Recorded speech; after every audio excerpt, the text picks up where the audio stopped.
Se on sitten hyvät heinäkuiset huomenet ja tervetuloa Tapio T:n kyytiin.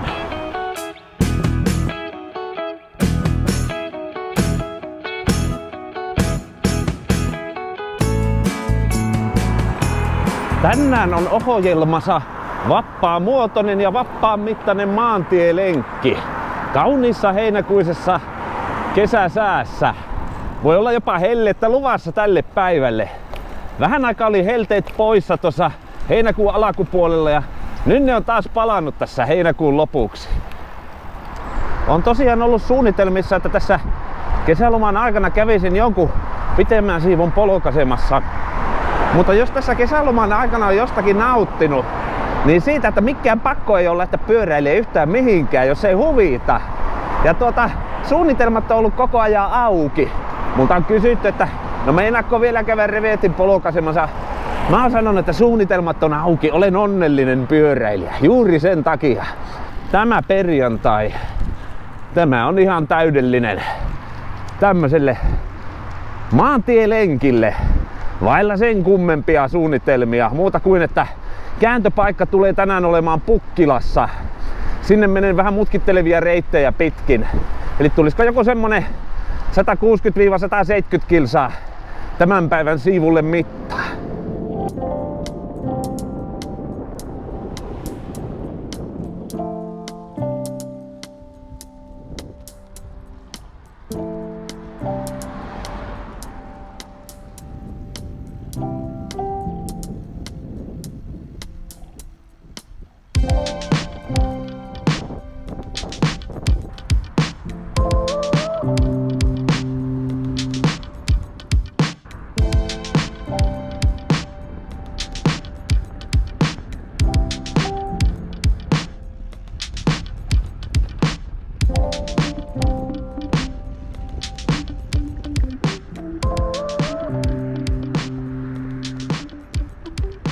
No niin, olen ohittanut Honkanummen.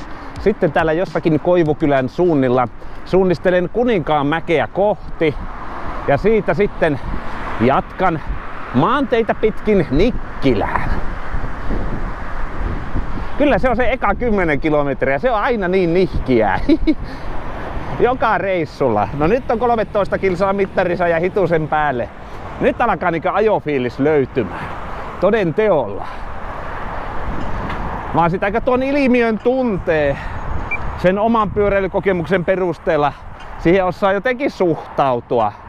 Tietää, että se fiilis löytyy ennen pitkää.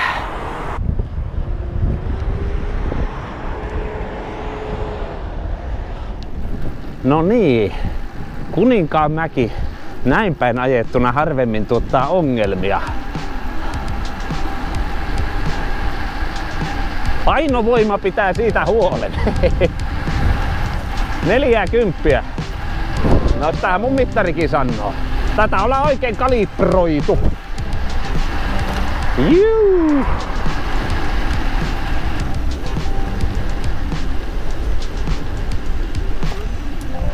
Sehän vain oli rauhallinen ja hillitty lasku. Ihanaa kun täällä metsäisemmillä seuduilla on näitä varjoisiakin paikkoja. Ja jostain päin hieman tuulee. Voi sanoa, että helteisiin spotteihin verrattuna tässä on mukava viileätä. En ole mitään pitkälahkeisia tai pitkähihaisia ottanut tänään mukaan tälle reissulle. Ainoastansa on tietysti aurinkorasvaa mukana, että saa paljasta pintaa rasvailla aina sitä myöten, kun helle käy porottavammaksi ja edellisen suojakerroksen efekti vähenee ajan myötä.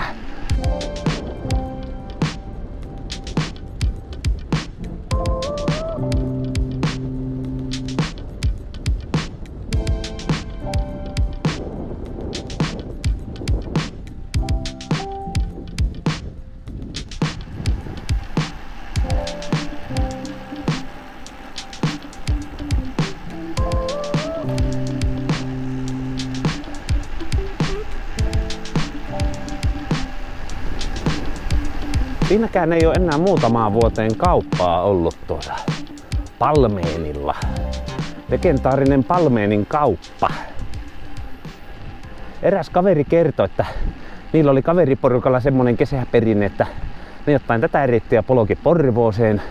Tässä kohti kaveruksilla oli perinteinen lihapiirakkatauko tuossa Valmeenin kaupalla. Ja kun pääsivät Porvooseen, hyppäsivät pyörineen jonkun laivan kyytiin ja ajelivat laivalla takaisin Helsinkiin. Kuulostaa kivalta.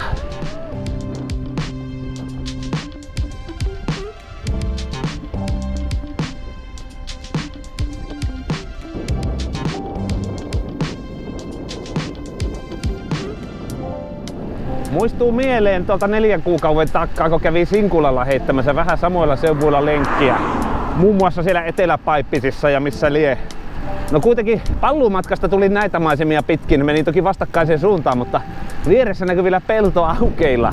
Voi vitsi, siinä oli vielä lunta ihan paksulti, vaikka asfaltti oli monilta kohdin paljasta, joskin sen pinnalla oli jäätä.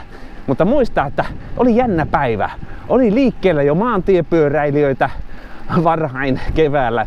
Mutta yhtä lailla oli vielä sen verran talavi, että pellot oli täynnä hiihtäjiä tässä kohti. Hauskasti 2 erilaista urheilulajia mahtuivat samalle seudulle samaan aikaan. Se on tuo Kuninkaan tie, kun tuolla edessäpäin oikealla haarautuu tuonne vähän toiseen suuntaan kuin mihin tämä tie menee. Mutta siitä kuitenkin tuonne Nikkilään pääsee. Yksityistie, no sehän ei tietysti pyöräilyn kannalta haittaa mitään.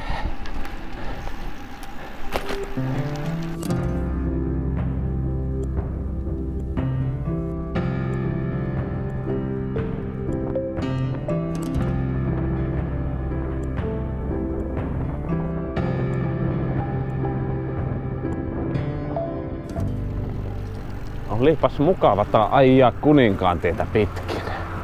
Nyt on tuommoinen 26 kilometriä mittarissa.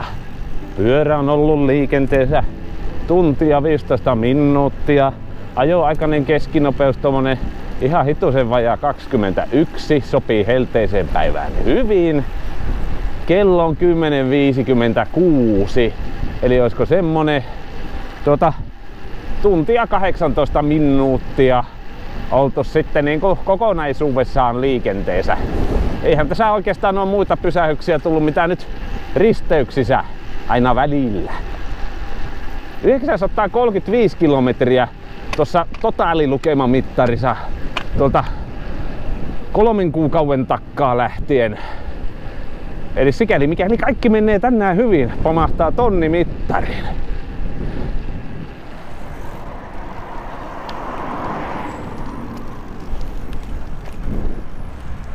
Sitten täältä täytyy etsiskellä tie, jota pitkin pääsee Etelä-Paippiseen. Ensin täytyy käydä tonne Pornaisiin päin tosta ruokamarketin kohdilta.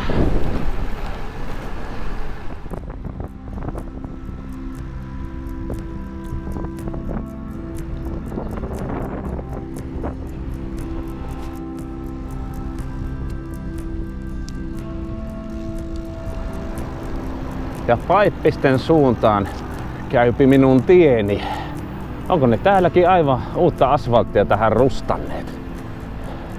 Kyllä on niin siljätä.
Täällä on tämä legendaarinen Paippisten Shelli.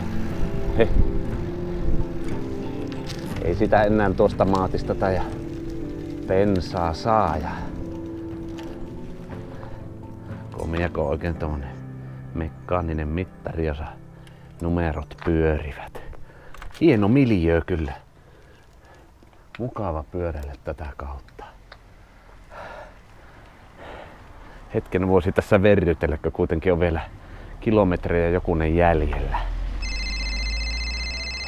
Jaa, mullahan soi puhelin, hyvä näkö. Halo? Häh? No en tarvi lehtiä. Ai pannaaneita. En mä pannaaneita tarvi. Mulla on jo pannaani. Aha.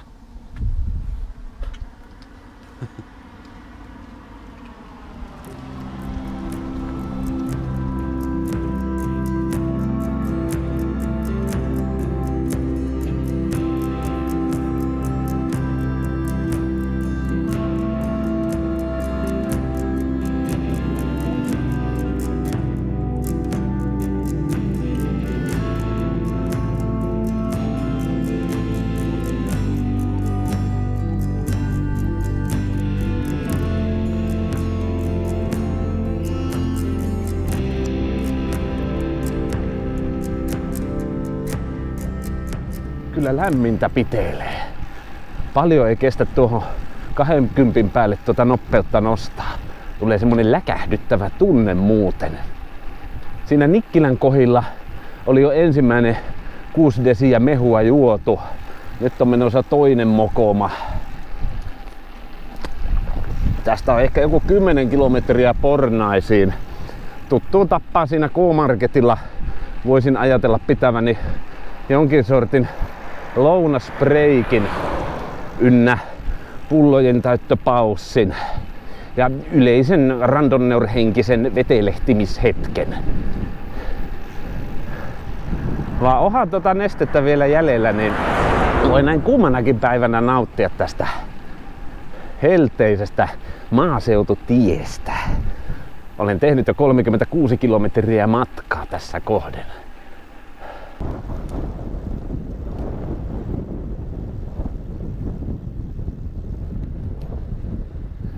Ai että. Se voi kyllä luvata, että jos tämän saman lenkin kävisi joskus marraskuussa vaikka Sinkulalla tykittelemässä, voi luvata, että silloin ei helteessä pakahuta. Parempi nauttia helteistä silloin, kun niitä vielä on. Se oli kyllä jännä. Juhannuksen jälkeen varmaan toista viikkoa jatkui hirviän kuumaa keliä. Sitten kun mulla alkoi loma, siinä jossain heinäkuun alkupuolella, silloin tulikin yhtäkkiä vähän viileämpi jakso. Se ei mitään haitannut. Vietin aikaa Kalajoella jonkin verran. Nyt kun tulin takaisin Helsinkiin vähäksi aikaa ennen kuin lähdin seuraavalle reissulle, tuli helteet.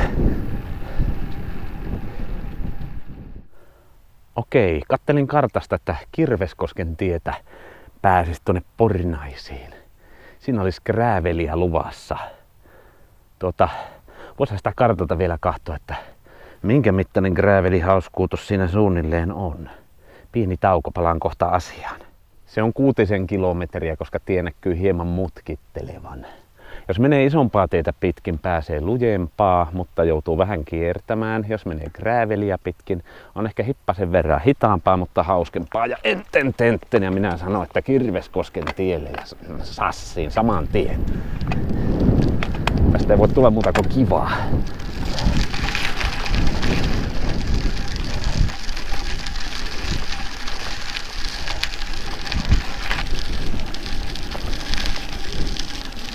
Täytyy pitää nopeudet hillittyinä, koskaan ei tiedä mikä mutkan takaa yllättää.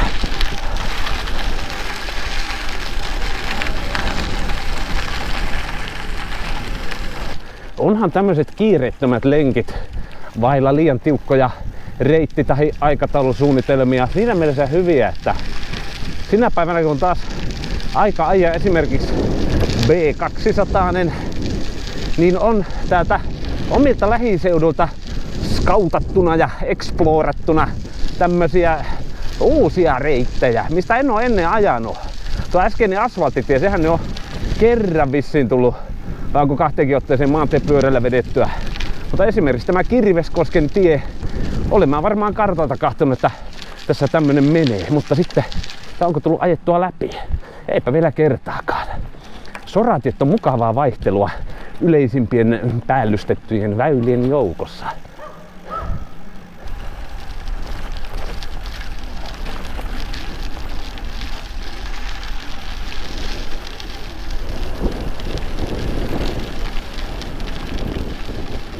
Ja hepskeikkaa sitä tästä asfaltin tasaisuudesta osaa kyllä nauttia taas sen jälkeen, kun on käynyt vähän aikaa kräävelillä. Ihan semmoset reippahat vauhit tuli siinäkin otettua, sanotaan näin. Ei varmaan paljon kyllä mun etenemistäni hidastanut se, että ajoin 100 kertaa hauskempaa reittiä kuin mitä olisi isoja teitä pitkin tullut. Ja melkein 47 kilsaa taulussa. Jos tämä olisi revetti, nyt olisi yksi etappi takana.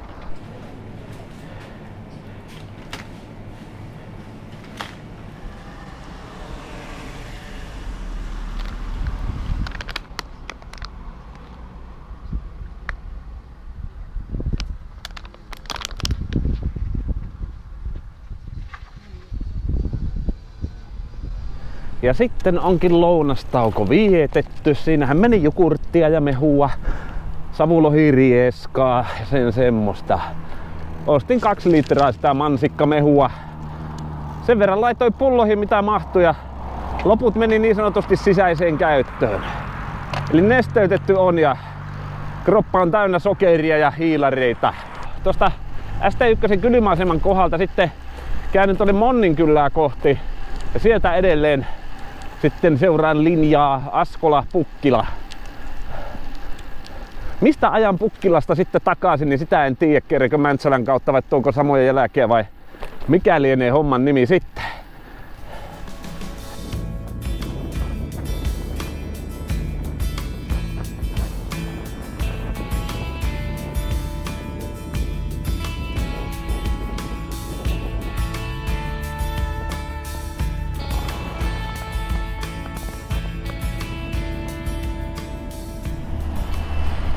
Ja kuplavolokkari hyväneen aika mustan värinen. Mahtaa olla kuuma näin kesäaikaan, jos ei ole jälkitöinä asennettu ilmastointia.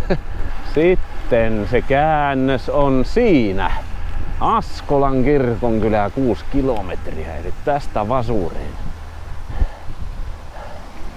Ai, tässä olikin pyörätie.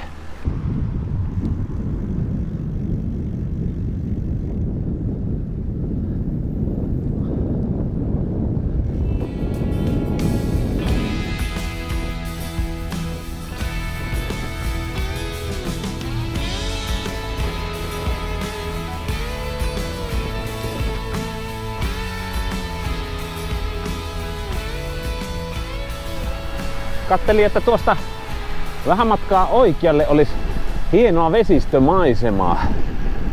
Sitten näkyy, että tästä menee tie, eikä ole mitään kiirettä mihinkään. Täytyy vähän poiketa. Katson, että mikä paikka tämä oikein on.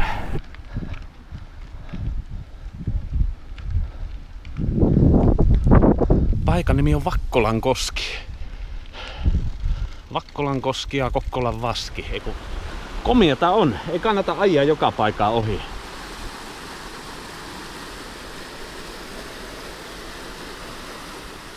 Minkälainen paikka tämä on kalastuksen kannalta?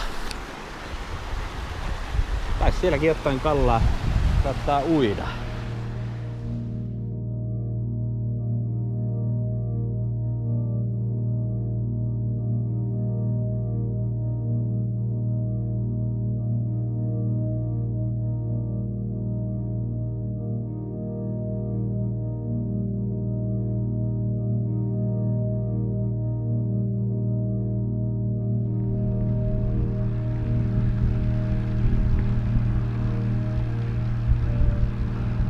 Bon appetit.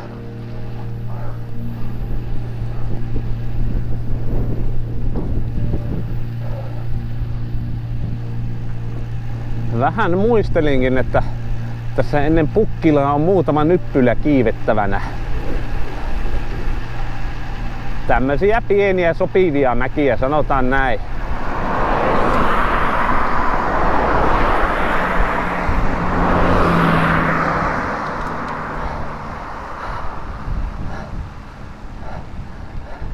Ja näkyy siellä olevaa alamäkeäkin sitten pienen nousun päätteeksi.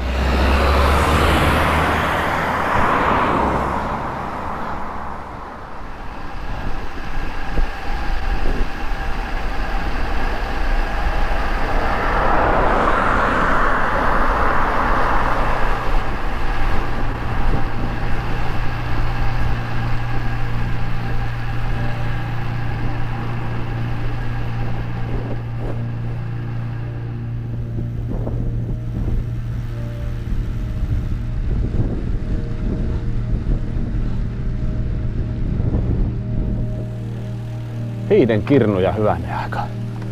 Potholes englanniksi. Käydäpä katsomassa potholessa ja hiiden kirnut 500 kilometriä, ei kun metriä. No niin, hyvä. Eikä se ole ihan siedettävän matkan päässä. Jaha. Eipä olisi kyllä Helsingistä revetillä tullut mieleen tänne lähteä temppuilemaan. Sen verran taitaa mennä vaeltamiseksi, että on viisasta taluttaa.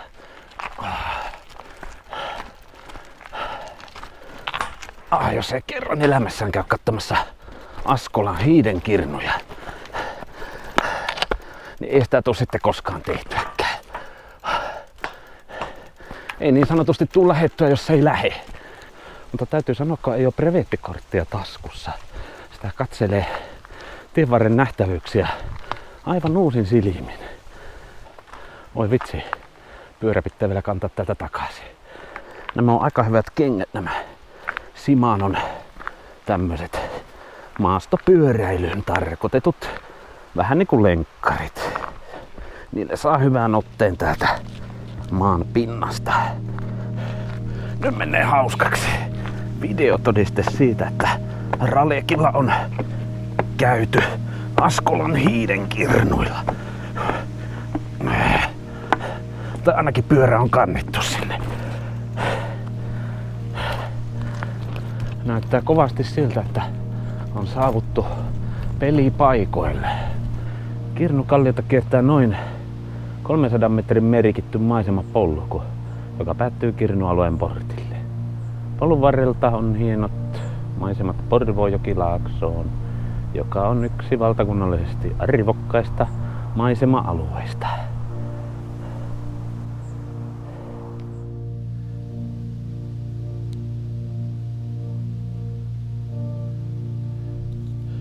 No niin, mä oon noin 500 metrin päässä siitä parkkipaikalta, mistä mä lähdin kävelemään tähän. Ja pyörä jää siihen. Minä käyn vähän kiipeilemässä näitä portaita pitkin. Tässä saattaisi mennä tuo pyörän kantaminen jo vähän liian jännäksi. On vähän elämää nähneet portaat. Kai nämä nyt kävelijän kuitenkin vielä kantaa. Jos joku käy muuten pyörän pöllimässä tuota ylhäältä, siinä on kyllä motivoitunut varas ja silloin ei voi muuta kuin onnitella. Menee pyörä todelliseen tarpeeseen. Siinä on vähän aikaa vesi pyörittänyt kiveä ja siihen on tullut semmonen reikä. Tuolla vähän edempänä näkyy olevan toinen ja onhan niitä kylteillä merkattu tähän pitkin rinnettä. En mä yhtään muistanut, että täällä on tämmösiä Askolan hiiden kirnuja. Mä osaan mä nyt hyvän aika lukia. Jos siellä lukee, että hiiden kirnuja, siellä pitää mennä sitten käymään. Komioita monttuja, täytyy sanoa.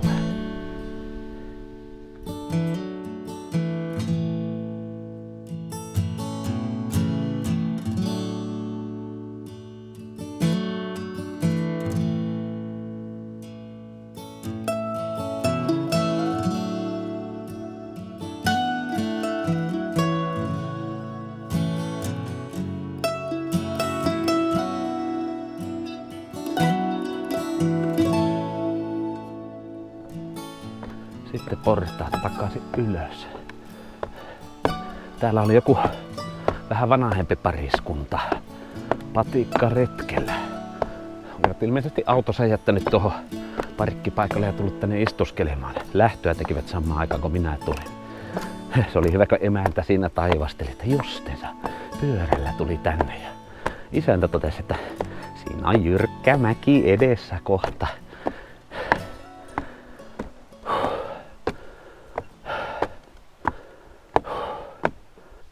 Tulipa käytyä. Raskas on teräsrunko kantaa. Nyt ei ole ainakaan enää portaita.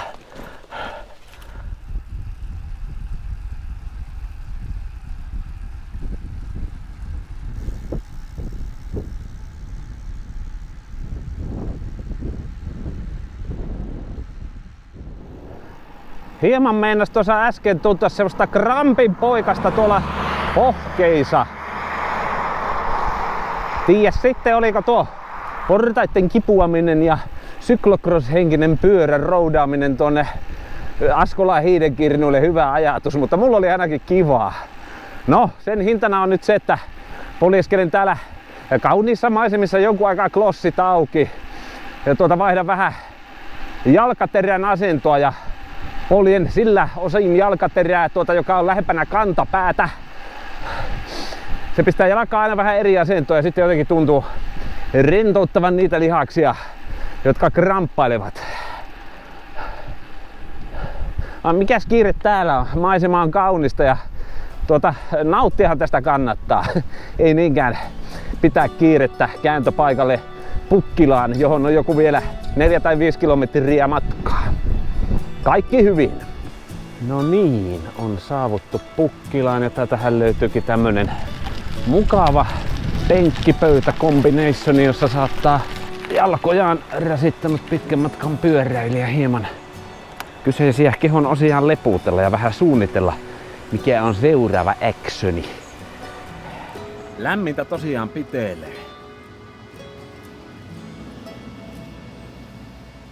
Mä iskin Multimedia Gearin tuohon kivipöydälle lattauksen ja otin nyt tämän kännykkäkameran tähän V-lonkkauskäyttöön. Katselin vähän karttaa ja ajattelin, että käyn ihastelemassa lähellä kuohuvaa Naarkoskea, joka ei kyllä tuosta puitten takkaa näy, mutta siinä suunnassa on. Hieno puro.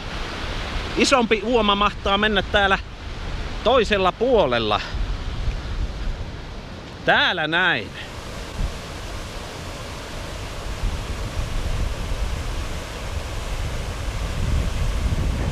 Oli mulla yksi semmonen ihan syykin, miksi mä tulin käymään nimenomaan Pukkilassa. Rupesin kiinnostamaan, kun kattelin tuommoisen suomalaisen TV-sarjan kuin Kovaa maata. Ja sitten vähän selvisi, että osa sen sarjan kohtauksista on kuvattu täällä Pukkilassa. Luulen, että jotakin kohtauksia juuri tässä Naarkosken ympäristössä. Niin siksi oli semmonen, sanotaan erityinen kiinnostus käydä tämän spotti kahtomassa. Kyseisen TV-sarjan huoltoasemakohtauksia on kanssa kuvattu tässä ihan nurkan takana. Seuraavaksi ylitän Naarkosken siltaa pitkin ja käväsin kattelemassa, että onko siellä vielä se oletettu huoltoasemarakennus pystyssä. Vaikka ei siinä oikeasti taida mitään huoltoasemaa olla. Mutta kurkataan vielä Naarkoskea täältä sillalta käsin.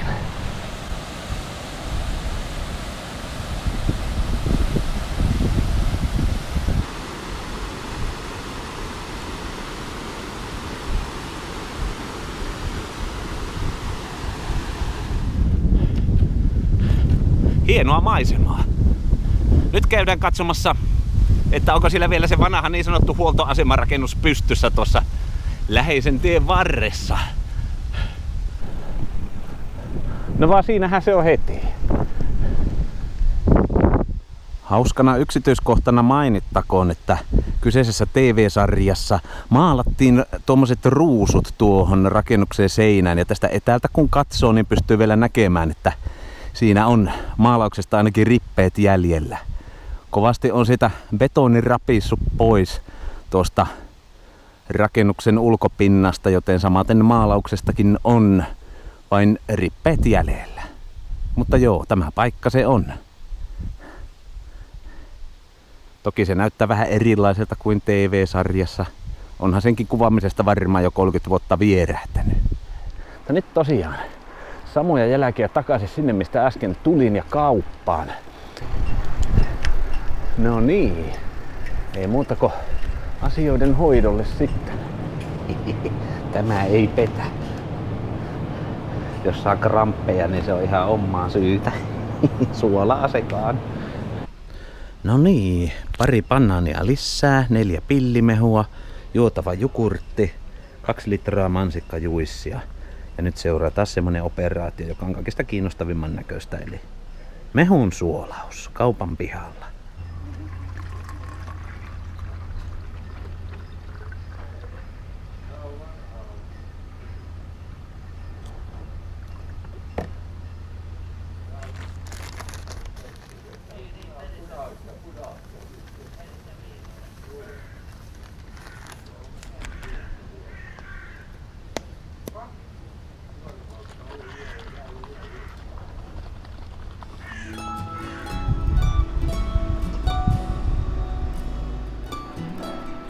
Kyllä sitä on vaan oltava varovainen ja kiltti näiden luonnonvoimien edessä.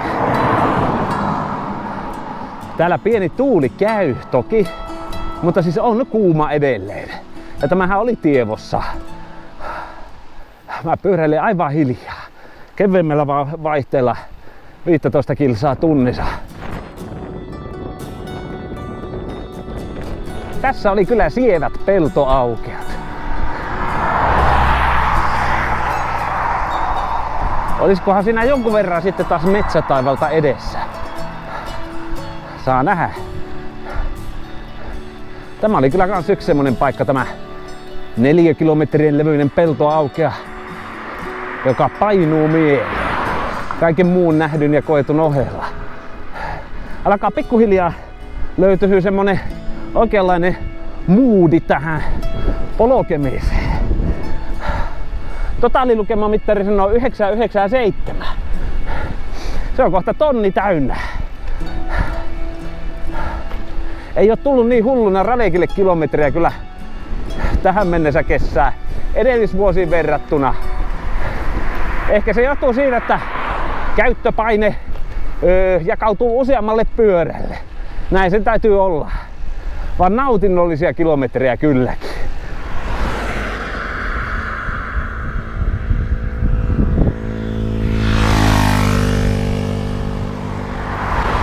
Jos olisi halunnut ajaa Mäntsälään, olisi kannattanut mennä erästä toista tietä pitkin, mutta mä tässä nyt kattelin, että mä voin vaikka screenshotin laittaa, että missä mä oon menossa, mutta tämä tie, joka menee Monninkylää kohti tässä kuvassa, niin se oikeastaan johtaa meikäläisen järkevämmin kotia päin.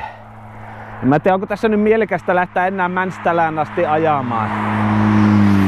On nimittäin pikkusen kuuma. Vaikka mulla on kaikki hyvin, ei tässä mitään sillä hädänpoikasta ole.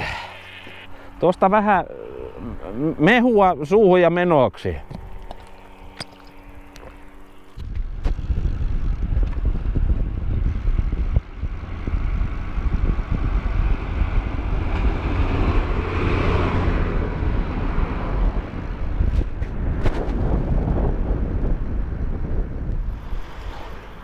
No niin, tullaan tähän, onko tämä nyt Sääksjärven tien risteys? Isompi tie menisi tuonnempana, mutta sen laitaan minä en lähde, koska tämä Sääksjärven tie mahtaa mennä tässä samansuuntaisesti. Tämähän on sama, jota mä oon joskus revitöinytkin. Ja tämähän tulee tuonne Monninkylään. Mäpä nappaan tästäkin screenshotin, niin sinä hyvä katselija näet, että missä kohti minä fyysisesti maantieteellisesti tällä hetkellä sijaitsen. Tuo sininen pallura osoittaa minun sijaintini tällä hetkellä. Ja lähden tosiaan tätä pienempää tietä tästä ajelemaan, joka tuonne Monninkylää kohti kulkee. Heti kun pääsee isomman tien laajasta tänne pienemmälle, vähän niin kuin kylätielle. Tuntuu tämä homma heti paljon kiinnostavammalta. Vaikka molempia teitä tarvitaan. Jos ei olisi yhtään vaihtelua, niin tylsäksihän tämä kävisi.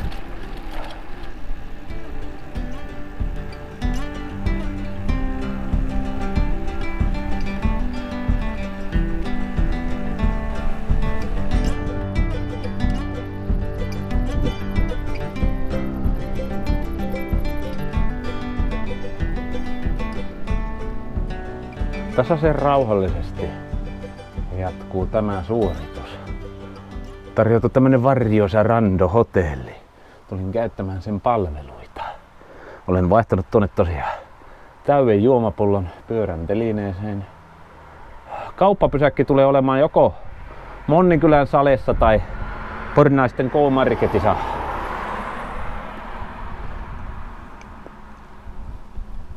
Olisiko semmonen reilu 20 tullut nyt ajettua tuolta Askolasta. Vielä samanmoinen matka kertaa 3. Eli semmonen 60 tästä kotiin lienee. On varmaan joku muukin sanonut, mutta helle saattaa viedä voimia. Tämä on eräänlainen koetus. Pitkän matkan pyöräilyä. Pyöräilemällä paikasta toiseen.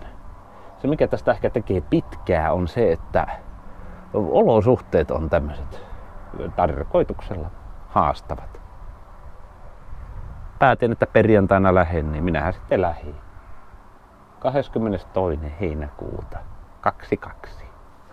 Tähän aikaan päivästä kello näyttää 16:52. Semmoisen reilu 7 tuntia mä oon reissussa nyt ollut. Jos tästä nyt 3-4 tuntia itsensä kotiin hommaan, niin se on ihan hyvä. Ja jos menee pitempään, niin sekin on hyvä.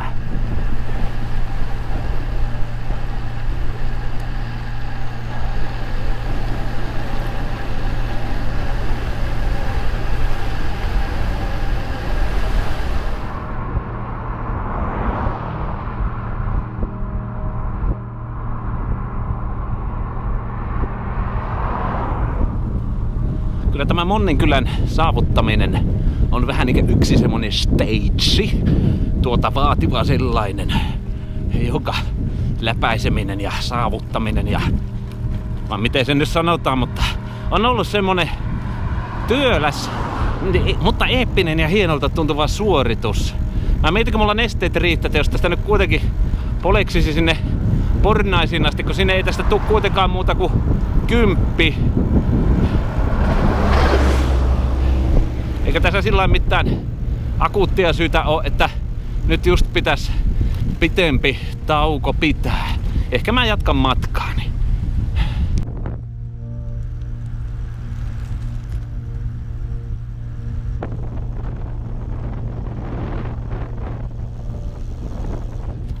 Tuntuu huvittavalta, että siitä 1000 kilometrin bussipysäkiltä mä oon suunnilleen 17 kilometriä taivaltanut tähän pisteeseen. Täytyy sanoa, että on elämäni hitaimmat 17 kilsaa. No ei siellä omalla ole kiire mihinkään. Monninkylä Pornainen etapin puolimatka. Se on siis 10 kilometriä näiden 2 paikan välillä ja nyt on 5 tultu Monninkylästä. Tiedättekö, alkaa kahvia tekee mieli. Mä oon aamu kahvilla liikenteessä. Sitten on kaikenlaista hömppäevästä tässä vejetty päivän mittaan. Nytten kramppailee vähän vasen reisi. Tuossa roikutin vasenta jalkaa suorana ja oikealla jalalla pyörittelin itseäni. Tässä pyöritin oikeaa kampea ja tulin tähän metsän laitaan miettimään mitä mä teen. Emäntäkin laittoi viestin, että illalla tulee sajetta ja ukkosta.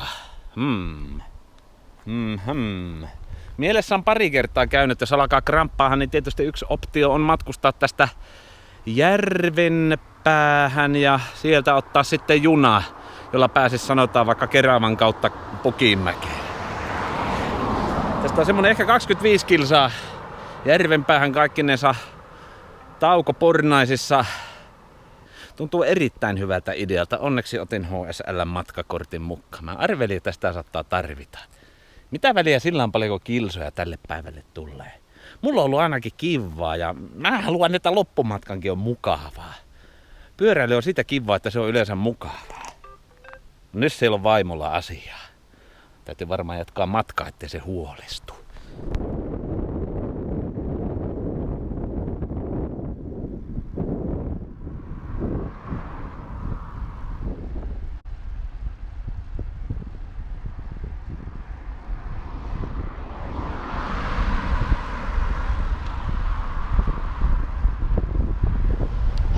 Hieman on höpinät vähissä, vaikka kaikki on ihan hyvin tietysti. Pientä aventyyrin eli seikkailun tuntua.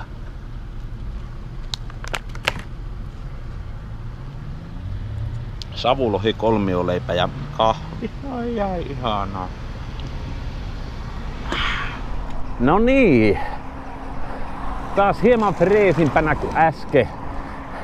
Ainakin jonkun aikaa. Kaikki hyvin, mitään vaikka ei kolota eikä kramppaa tällä hetkellä. Vähän matkan päästä kääntyy tie Järvenpäätä kohti. Oiskohan sitä 17 kilsaa tai jotakin. Ja siitä sitten kattelen, mennekö noita lähijunia tähän aikaan perjantai-illasta miten. Kyllä se tuntuu viisaalta ajatukselta, kun tuossa vasen takareisi alkaa ilmoittelemaan helteisen päivän kääntössä iltaan pienillä krampeilla, että tuntuu viisaalta pitää tämä homma hauskana ja speksata tämä homma sillä tavalla hauskaksi tänään, että pyöräilyn kannalta maali on Järvenpäässä. Varsinkin helteisenä päivänä ei halua ottaa mitään semmoista hullua kilometritavoitetta, vaan nähdään ennen kaikkea hauskoja paikkoja. Ja niin kuin eräs videon katselija hyvin sanoi, että vanha kunnon raleikki se vaan vaihtaa maisemaa.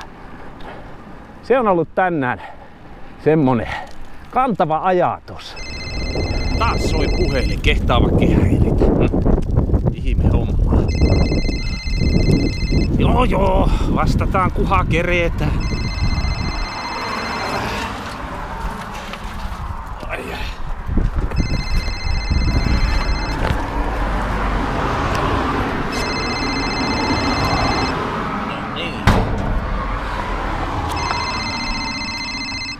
Halo? Taas lehtiä kauppaamassa. No en varmaan osta. No kyllä minä bannaanit löydän kaupastakin. Ei mun tarvi bannaaneita sulta ostaa. Höh?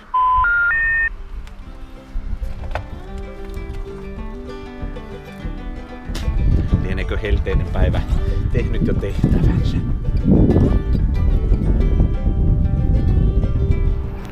Mutta kyllä mun täytyy sanoa, että mulla on ollut hauska pyöräilypäivä. Ei tämmöstä kyllä tule enää toista samanlaista. Jokainen reissu on jollakin tappaa ainutkertainen. Ja kyllä sitä helteessä lähtee poleksimaan, niin pidän ihan viisaana juttuna sitä, että ajelee hyvin hiljaa. Nytkin on 17 kilsaa tunnissa nopeus. Ja muistaa pitää taukoja ja juoda vähän väliä ja sitten välissä syödäkin jotain. Itselläni on mennyt ehkä 4, 5 tai 6 litraa mansikkajuissimehua suolalla jatkettuna. Täytyy sanoa, se on niin sokeroitua tököttiä, että iso osa päivän energioista on varmaan tullut sitä kautta ja se on samalla huolehtinut tuosta nesteytyksestä. Ja suola vissiinkin siitä, että nesteet pysyy sisällä.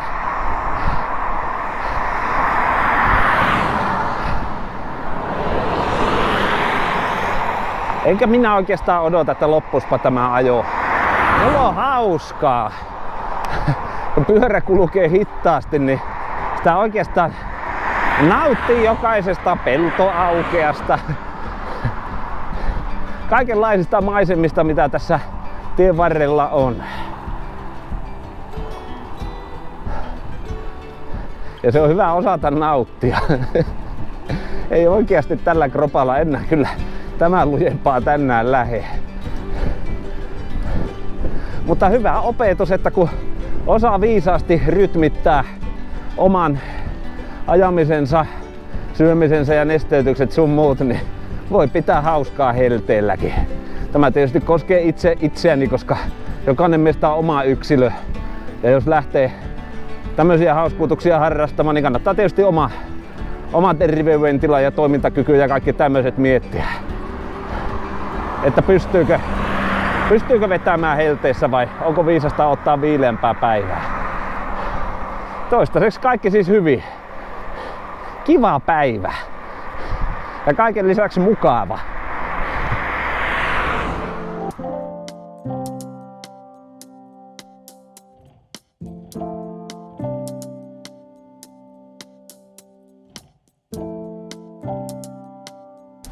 Tuosta voi vielä katsella tarkemman statistiikan, kun pyörä on pysähtynyt.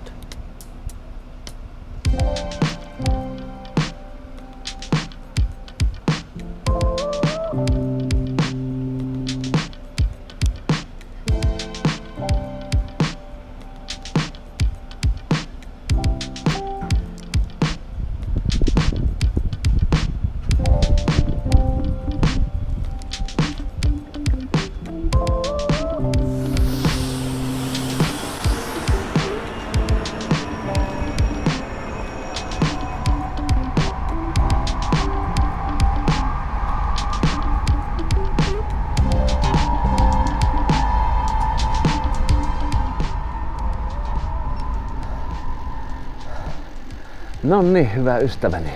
On tullut aika kiittää sinua siitä, että sinä katsoit tämän videon. Minä toivotan iloa ja rauhaa sinun päivääsi. Ja takkuu varmasti me nähdään taas seuraavalla kerralla jossakin joskus. Kiitos kun olit mukana. Heippa!